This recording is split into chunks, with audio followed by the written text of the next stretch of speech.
দেখেন আমার সেমাইগুলো। আসসালামু আলাইকুম, সবাই কেমন আছেন? আশা করি ভালো আছেন।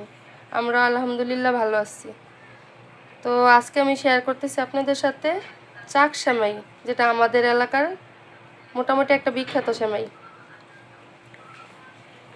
এই চাক সেমাইটা কীভাবে আমরা রান্না করে খাই। তো চাক সেমাইটা রান্না করার জন্য আমার লাগবে এই যে, এটা হলো চাক সেমাই, গরুর দুধ, সাবুদানা আর নারকেল কোরানো। তো আমি প্রসেসটা আপনাদেরকে দেখাইতেছি আমরা কিভাবে রান্না করে খাই। রান্না করার জন্য প্রথমে আমি চাক সেমাইগুলো ভিজাইয়ে নিব পানিতে।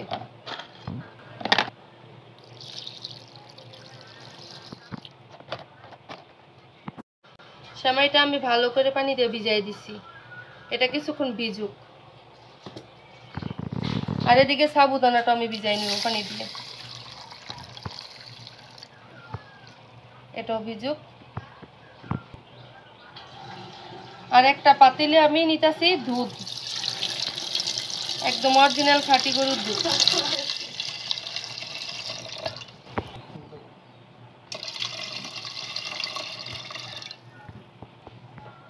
এখানে আমি 1 কেজি পরিমাণ দুধ নিছি।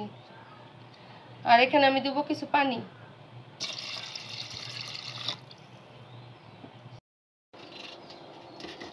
আমি চুলাতে দুধটা বসাই দিলাম জাল করার জন্য।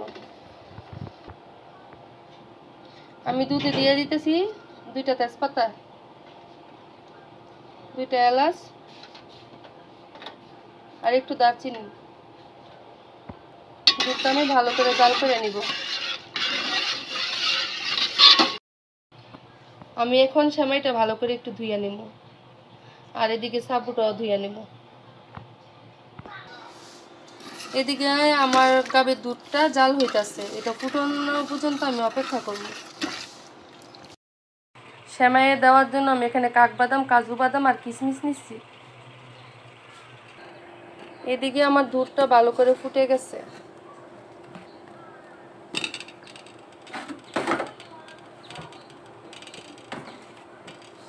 এখন আমি এর মধ্যে আমার ভিজিয়ে রাখা যে সেমাইগুলা পানি থেকে উঠে আমি দিয়ে দিব।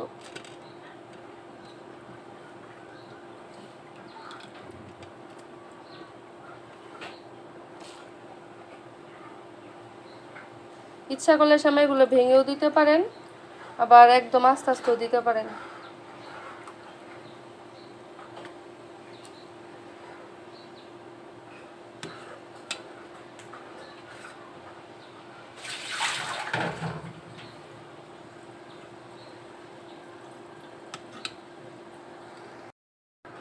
আমার সেমাইটা দুধে দেওয়ার পরে সেমাইটাও ফুটে গেছে।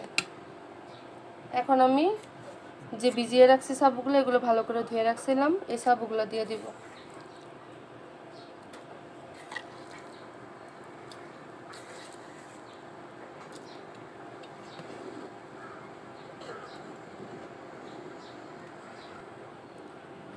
খেয়াল রাখতে হবে যেন সাবুগুলো নিচে লেগে না যায়, দলা পেকে না যায়, হালকা করে নেড়ে দিতে হবে।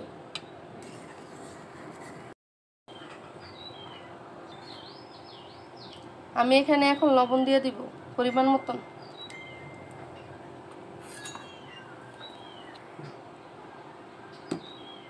আমি সাবুটা ভিজায় রাখনে খুব তাড়াতাড়ি সিদ্ধ হয়ে গেছে সাবুটা, এই যে। তো এখন আমি এখানে চিনি দিয়ে দিব পরিমাণ মতন, যে যেরকম মিষ্টি খাইতে পছন্দ করে।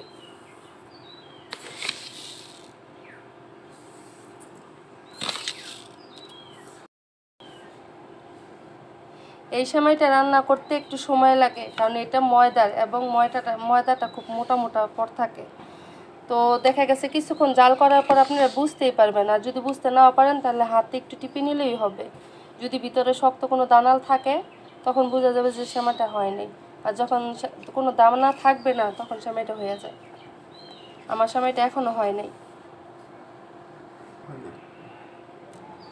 যে উপরে দেখা যাবে যে সেমাইটা হয়ে গেছে, আসলে কিন্তু হয় নাই, যে ভিতরের দিকটা কাঁচা রয়েছে। আর দেখেন কত বড় বড় হয়ে যেতেছে সেমাইগুলো, ময়দার তো তাই। এখানে আমি যে সাবুদানাটা দিচ্ছি এটা আপনারা ইচ্ছা হইলে দিতে পারেন, আর যদি যারা পছন্দ করেন না তারা নাও দিতে পারেন। আমরা সাবুদানাটা দিয়ে খাইতে পছন্দ করি, কারণ এই সময়টা তেমন আঠালো কোনো ভাব আসে না। সাবুদানাটা দিলে আঠালো ভাব আসে, খাইতে অনেক ভালো লাগে। আর এখানে আমি পাশে একটা চুলাতে কড়াই বসাই নিচ্ছি। স্বাদ বাড়ানোর জন্য এখানে আমি আরও কাঠবাদাম, কাজু বাদাম, কিশমিশ এগুলো ঘি দিয়ে ভেজে নিব। সাথে আমি নারকেলটাও ভেজে নিব, কারণ এটা দিলে স্বাদটা আরও বাড়ে। আপনারা ইচ্ছা হইলে এই কাঠবাদাম, কাজু বাদাম, কিশমিশ এগুলো দিতেও পারেন, ইচ্ছা না হইলে নাও দিতে পারেন। এগুলো ছাড়াও এই সময়টা খাইতে খুবই স্বাদ হয়। তবে কিন্তু আপনারা নারকেলটা অবশ্যই দিবেন, নারকেল ছাড়া আবার এই সময়টা ততটা ভালো লাগে না। যারা না খান তারা না দিতে পারেন। তো এখানে আমি কড়াইতে ঘি দিয়ে নিতেছি।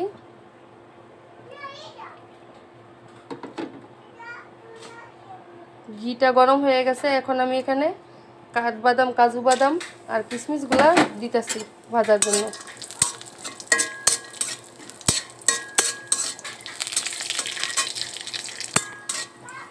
এখানে আমার সব বাদামগুলো ভাজা হয়ে গেছে, এখন আমি এর মধ্যে দিয়ে দিব নারকেল।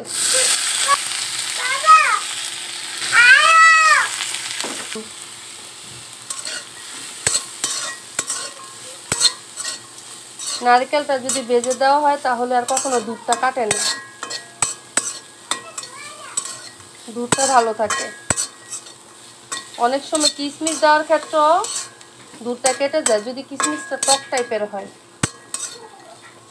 আমি সবসময় এইভাবে দেওয়ার চেষ্টা করি।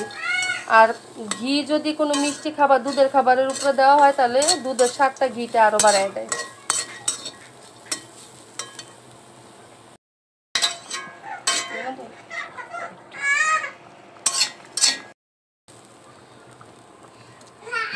আমার বাদাম, নারকেল সব ভাজা হয়ে গেছে, এখন আমি এটা সেমাইতে দিয়ে দিতেছি।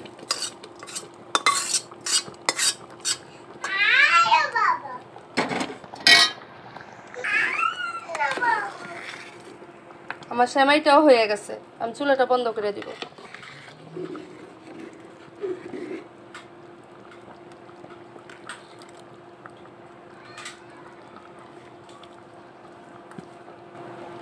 দেখেন আমার সেমাইগুলো, এখন কিন্তু ভিতরে কোনো সাদা ভাব নেই।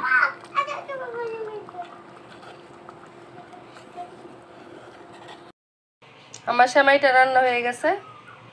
তো সবাই ভালো থাকবেন, গল্পটা আমাদের সাথে থাকবেন। আসসালামু আলাইকুম, আল্লাহ হাফেজ।